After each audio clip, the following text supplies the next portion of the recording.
On ne l'attendait plus et pourtant la voilà, la deuxième vidéo du Scriptorium. Alors oui, je suis navré, hein, j'ai mis énormément de temps à la faire. Il faut dire que j'ai les activités, mon travail, mais d'autres activités en plus, ainsi que Grimoire et Tentacules, ma chaîne jeu de rôle.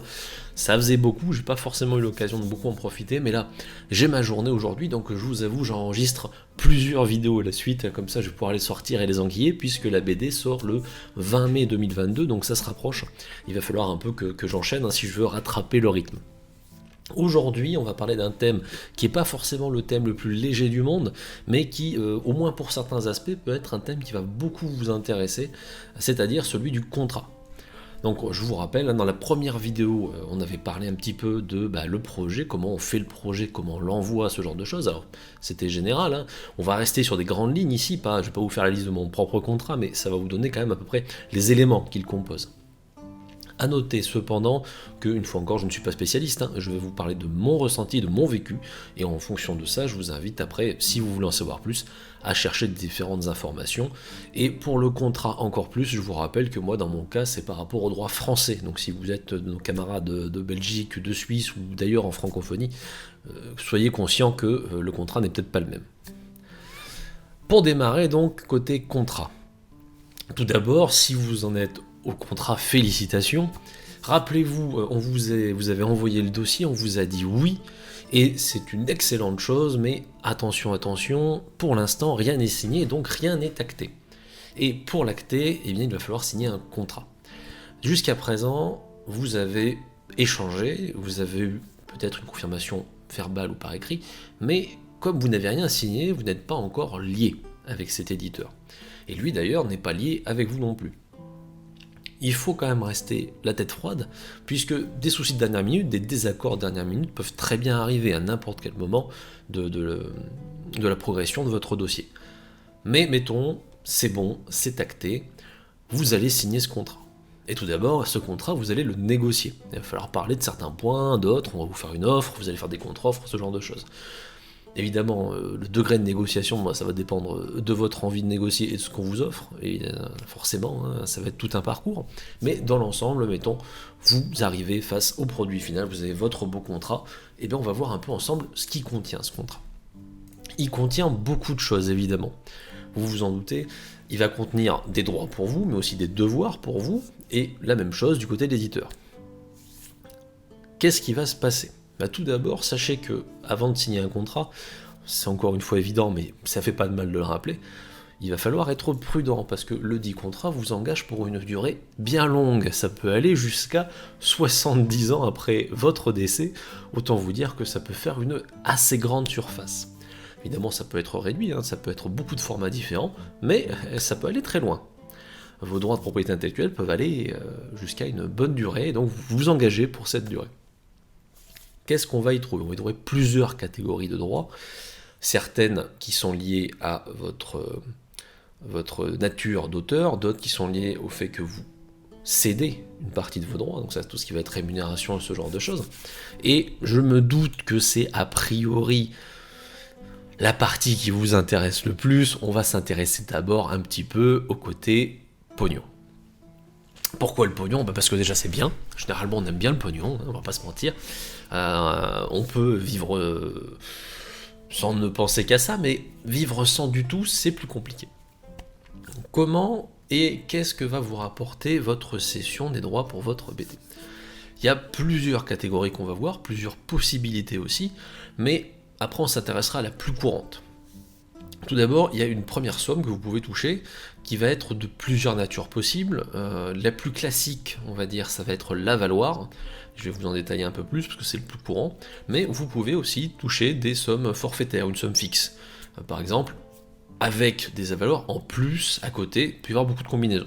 Mais le cas de figure le plus courant de ce que j'en ai compris, de ce que j'ai pu en voir moi en me renseignant, c'est tout de même une somme d'avaloir, hein, donc on va détailler un peu ça. L'avaloir, qu'est-ce que c'est ? L'avaloir, c'est une somme que l'éditeur va vous donner, une somme qu'il ne peut pas récupérer, mais qui va être une avance. C'est-à-dire que il va vous dire, mettons, exemple type, je sais pas, on vous donne 10 000 euros. félicitations, vous avez 10 000 euros qu'on va vous donner. C'est marqué noir sur blanc, on va vous donner 10 000 euros d'avaloir. C'est-à-dire que on va vous payer d'avance l'équivalent de 10 000 euros de BD vendus. Donc cet argent, il représente des ventes. Alors heureusement, cet argent ne peut pas être récupéré par l'éditeur si vous n'atteignez pas les ventes équivalentes, mais ça veut dire également que vous ne toucherez pas un sou de plus tant que vos ventes n'auront pas remboursé cet avaloir et ne le dépasseront pas. Exemple type, je vais partir avec des valeurs simples, comme ça c'est pas trop chiant à calculer. Si vous avez un pourcentage d'avaloir, de droit d'auteur sur chaque BD vendu, mettons à 10%. C'est-à-dire que dès que vous vendez une bande dessinée, 10% du tarif hors taxe vous revient. Très bien. Donc mettons la BD elle est à 10 euros hors taxe. Vous allez toucher, à chaque fois qu'une BD est vendue, 10%, donc 1 euro. 7 euros, eh bien, on vous en a déjà donné une partie. On vous en a déjà donné 10 000. Donc en fait, on vous a déjà donné la valeur des 10 000 premières BD vendues. Donc jusqu'à la 10 000 unième BD, vous ne touchez plus un sou. L'argent a déjà été versé, et vous faites avec. En attendant, l'éditeur, lui, se rembourse de ce qu'il vous a donné, et ne commencera à nouveau à vous verser de l'argent qu'une fois que vous aurez dépassé cet avaloir. Autre point, c'est que l'avaloir, certes, est donc déterminé à l'avance, mais les pourcentages, eux, peuvent être évolutifs. C'est-à-dire qu'on peut avoir des pourcentages qui vont augmenter avec la quantité de bandes dessinées vendues. Par exemple, si vous avez 10%, pour revenir à nos 10%, ça peut très bien être, on vous versera 10% du prix hors taxe de la BD, par BD vendue, jusqu'à la 10 millième BD, et à partir de la 10 millième BD, on vous verse 12%, et ainsi de suite. A noter cependant que les valeurs que je vous donne, eh bien, ça peut être aussi des valeurs divisées, c'est-à-dire que ne serait-ce que si vous avez un scénariste et un dessinateur, alors moi pour le coup un scénariste et une dessinatrice, eh bien forcément ce pourcentage, cette somme, il va falloir les séparer, les diviser, les répartir. Alors en gros, l'usage classique, on va dire, mais qui peut très bien, c'est pas ancré dans le marbre, donc ça peut très bien fluctuer, c'est à peu près sur les droits d'auteur, donc le pourcentage 50-50, c'est-à-dire que si vous avez 10% de droits d'auteur, c'est 5% pour l'un, 5% pour l'autre, si vous avez 12, 6% pour l'un, 6% pour l'autre. Et pour ce qui concerne l'avaloir, généralement c'est du 2 tiers, 1 tiers. C'est-à-dire 2 tiers pour le dessinateur, 1 tiers pour le scénariste. Pourquoi ? Ne serait-ce que parce que le dessinateur passe énormément de temps dessus, et donc il a besoin d'avoir l'argent de côté pour pouvoir se concentrer là-dessus, parce qu'en attendant, forcément, son temps est beaucoup moins disponible. C'est une valeur moyenne, vous trouverez de tout. Je pense que selon en plus, pareil, la réputation, le niveau de reconnaissance d'un des membres de l'équipe éventuelle, enfin voilà, j'imagine que si vous avez d'un côté Christin qui est au scénario et un illustre inconnu qui est au dessin, peut-être que Christin a droit à un ratio qui est plus avantageux pour lui que pour le dessinateur, c'est tout à fait possible. À partir du moment où vous avez une pointure d'un côté et pas de l'autre, ça peut peut-être jouer, ou même les accords entre les gens, hein. Voilà, ça peut beaucoup évoluer. Mais toujours est-il que la moyenne, on va dire, est dans ce niveau-là.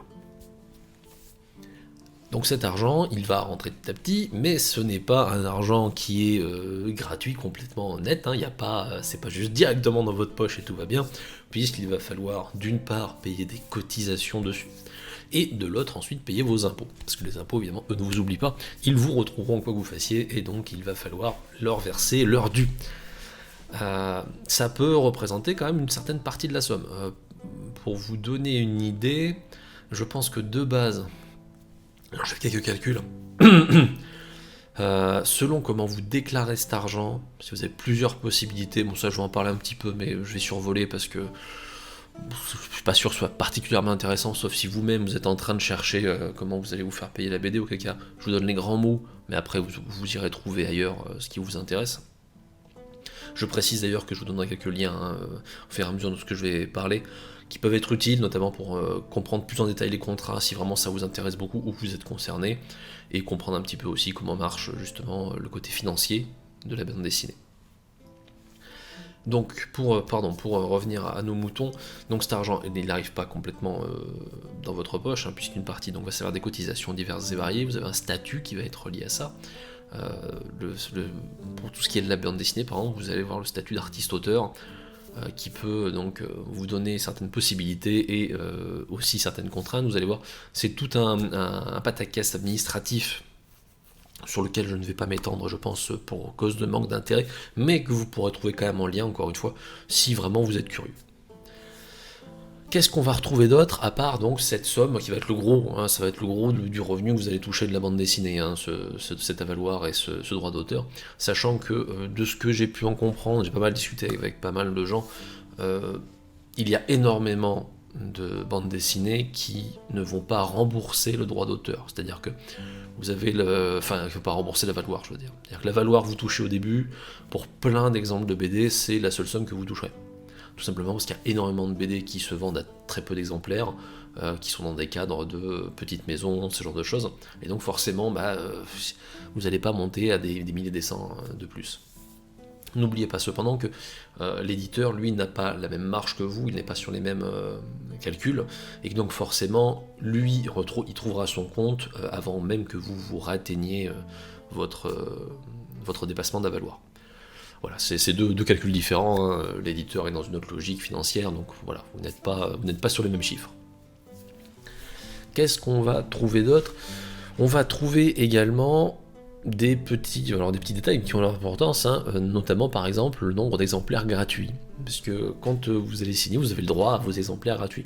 Alors déjà, parce qu'il en faut un pour que vous puissiez l'admirer pendant des heures. Moi je vous le dis tout de suite, quand je vais le recevoir, je recevoir mes exemplaires, pour prendre un paquet, je ne sais pas trop ce que je vais en faire de base, mais vous verrez que ça peut être utile. Je vais d'abord admirer le mien, je vais te faire oh là là, oh là là, oh là là, oh là là pendant des heures. Probablement appeler la dessinatrice en disant oh là là, oh là là, oh là là, et elle fera probablement oh là là pendant des heures. Ce sera une conversation vidéo assez étrange à regarder, je pense, mais voilà, on va faire ça parce que satisfaction. Mais ensuite, il y a d'autres BD qui peuvent être utiles, puisque vous découvrirez que ces exemplaires, par exemple, peuvent être utiles pour notamment faire des demandes de subventions, de financement pour certaines institutions. Alors, souvent, de ce que j'ai pu regarder, parce que par curiosité j'ai jeté un œil, souvent c'est pour des gens qui sont à temps complet dans la bande dessinée, j'ai envie de dire, enfin en tout cas dans le milieu artistique. Souvent le fait d'être salarié, dans mon cas, moi je suis salarié,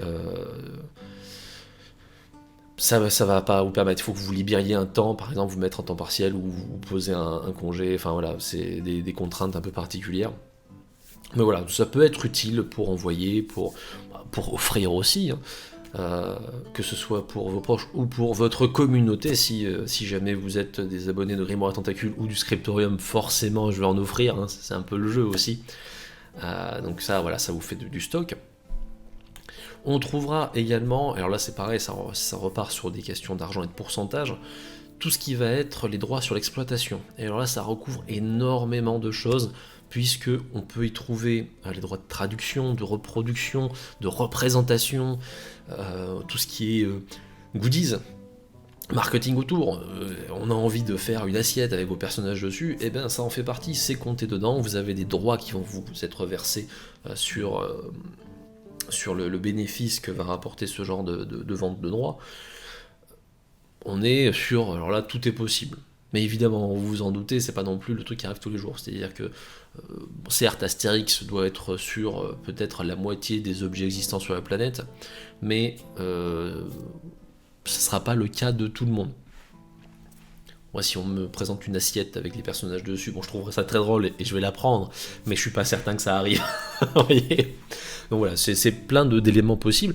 Traduction, en revanche, ça peut arriver, effectivement. Vous pouvez vous retrouver avec une bande dessinée qui va être traduite dans un autre pays, et là, les conditions dans lesquelles ça va se faire seront un peu particulières et dépendront de ces droits-là.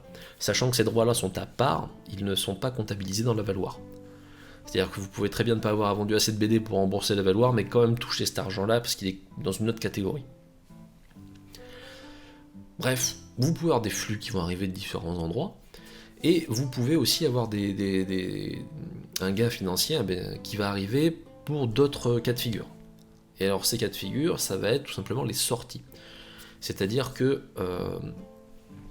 il y a maintenant, de ce que j'ai compris, c'était un long combat de la part des auteurs et des associations et syndicats d'auteurs avec notamment certains festivals, certains éditeurs, etc. Pour que les sorties, notamment en festival, signatures, ce genre de choses, aient une rémunération. Donc il y a un organisme qui s'appelle la Charte que j'ai pu consulter, qui propose des tarifs types, vous avez le lien pareil en description, et qui vraisemblablement a obtenu cette année même, je crois 2022, un accord avec plusieurs festivals pour justement faire des rémunérations de présence ou de signature, sachant que certains le faisaient déjà. De ce que j'ai compris, il y a plusieurs festivals qui anticipaient sur cet aspect-là, on va dire qu'ils étaient un peu en tête d'affiche sur le côté financement de signature ou ce genre de choses. Mais ça a l'air de faire un premier essai un peu plus général avec les gros festivals et peut-être généraliser dans la suite. Voilà, c'est aussi un gain financier, hein, donc vous pourrez voir le détail sur les tarifs, je ne l'ai plus en tête, mais vous pourrez voir les détails sur le site donc, de cette fameuse charte. Voilà, ça fait une somme particulière qui peut arriver au fur et à mesure en plus, qui elle n'a absolument rien à voir avec vos droits d'auteur, enfin avec votre avaloir, et donc pareil, arriveront directement, certes avec les impôts et ce genre de choses, mais qui ne sont pas liés à votre avaloir. Qu'est-ce que nous allons trouver d'autre? Parce que je parle, mais ça fait un moment que je parle d'elle. Qu'est-ce que je pourrais vous dire d'autre qui soit intéressant? Si, petit tableau rapide, alors qui n'est pas de moi, hein, mais qui est assez connu, parce qu'il a pas mal circulé ces derniers temps, sur la répartition du prix d'un livre ou d'une bande dessinée entre les différentes entités. Donc là, vous pouvez le voir à côté de moi, hein, je laisse un petit moment. C'est pareil, ça veut à la fois dire beaucoup de choses et pas beaucoup. Il y a beaucoup de facteurs, d'ailleurs peut-être que dans les commentaires nous aurons peut-être d'ailleurs des participants d'un de ces ratios qui voudront expliquer un petit peu leur part et la détailler. C'est forcément un monde financier, hein. L'éditeur est un commerçant, hein. Il est là pour faire son beurre, tout comme les autres éléments, le distributeur, tout ça. Pour l'instant, moi, j'arrive, je ne connais pas encore le détail, je regarde un petit peu, certes, mais ça reste encore assez flou pour moi. Même si, effectivement, j'ai attendu suffisamment longtemps pour faire cette vidéo que je vais signer le tome 2, le contrat, je l'ai reçu, là, je vais le signer, avant d'avoir sorti donc la vidéo qui, à la base, concernait le tome 1. Donc j'ai un peu plus de vision, mais pour l'instant, ça reste très, très flou pour moi, je vous l'avoue. Peut-être que vous trouverez des vidéos plus tard où j'expliquerai à quel point, ouh là là, mais c'est pas du tout ce que je pensais. Mais dans l'ensemble, je pense que c'est assez correct ce que je vous dis. Ensuite, nous avons, dans le genre détail additionnel, pas captivant, mais réel, nous avons différents formats qui permettent de déclarer son argent. Ça peut être déclaré en traitement et salaire pour les fiscalistes d'entre vous, ça peut être déclaré en BNC, en micro-BNC selon votre statut. Il y a les histoires de TVA, avec la franchise en TVA, il y a tout un pataquès administratif, encore une fois vous trouverez le détail dans des liens disponibles en dessous, parce que, disons-le, c'est assez chiant, mais c'est pas si complexe que ça, je pense, le temps que faut se mettre dans le bain. Faut se mettre dans le bain pour savoir comment on déclare, comment se faire payer rémunérer pour optimiser ses revenus, mais bon là c'est... Je ne suis pas là pour vous faire une vidéo hey mon ami, tu veux gagner 5000 € par mois comme les publicités YouTube vous le proposent régulièrement. Bref, voilà, c'est une vidéo encore une fois assez courte, hein, je pense qu'elle doit faire un peu moins d'une vingtaine de minutes là où j'en suis, mais pour vous donner un petit peu l'évolution, le stade où j'en suis et le point où j'en suis. La prochaine vidéo, je vais vous en parler assez rapidement cette fois-ci parce que je l'enregistre finalement dans la foulée. Je la sortirai probablement à 1 ou 2 semaines d'écart pour quand même vous sortir de la matière avant la sortie de la BD. Elle va porter tout simplement sur l'écriture du scénario, alors c'est-à-dire les étapes. Je vous parlerai un petit peu de différents éléments, comment ça se construit, ce genre de choses. Encore une fois avec ma méthode personnelle, qui vaut donc ce qu'elle vaut, mais qui est ma façon de procéder. Et ensuite, nous parlerons dans une vidéo suivante. J'aurai, je l'espère, le plaisir de faire venir ma dessinatrice pour qu'elle nous parle un petit peu, elle, de son côté dessin et comment elle a procédé, comment ça évolue, comment elle travaille. Ce sera les étapes, on va dire, centrales, un peu le cœur du bousin. Et ensuite, pour continuer dans la foulée, j'essaierai de récupérer honteusement une des éditrices pour qu'elle nous parle un petit peu de son point de vue à elle. Un libraire serait pas mal aussi, d'ailleurs si vous êtes libraire ou connaissez des libraires, ce sera peut-être l'occasion d'en discuter. Bref, d'essayer de voir un petit peu tout ce petit monde et de voir son point de vue personnel à chaque fois. Pour la suite, évidemment, je vous sortirai une vidéo pour la sortie de la bande dessinée, aussi pour vous parler des festivals, parce que là, bon, nous on n'a pas encore commencé, mais dans les faits, je suis allé à Angoulême. On a eu des premières interviews, entrevues d'ailleurs, j'aime bien la version française du mot. Les premières entrevues, voilà, vidéo ou texte. C'était tout nouveau pour moi, donc forcément, autant vous dire, je vais dire beaucoup de bêtises, mais ils ont eu la gentillesse de ne pas le remarquer en face ou de faire semblant. Mais vous parlez un petit peu comment ça s'est déroulé, et surtout, une fois que la bande dessinée sera sortie, premier festival qui aura peu de temps après à Amiens, ça sera l'occasion pour moi aussi de faire de A à Z le festival en tant qu'auteur cette fois-ci, et de vous montrer, peut-être, alors ça sera original, c'est un truc que j'ai jamais fait de ma vie, mais un petit côté vlog, hein, parce que je vais essayer d'enregistrer un petit peu pour vous montrer l'ambiance, la façon dont ça se déroule, et j'espère que ça vous intéressera. Voilà, c'est à peu près tout. J'espère que cette vidéo n'était pas trop chiante, pas trop obscure, parce que j'ai survolé un peu tout, et ça, évidemment, vous en doutez, c'est beaucoup plus ampoulé que ça, mais l'idée principale est là.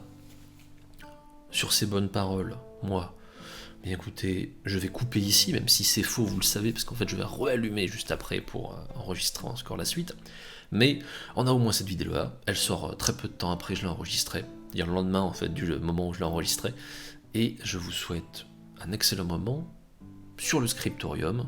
N'oubliez pas que vous pouvez me retrouver sur différents réseaux sociaux, et que vous pouvez trouver d'ailleurs la bande dessinée déjà en précommande à pas mal d'endroits, ou chez votre libraire, vous pouvez déjà harceler.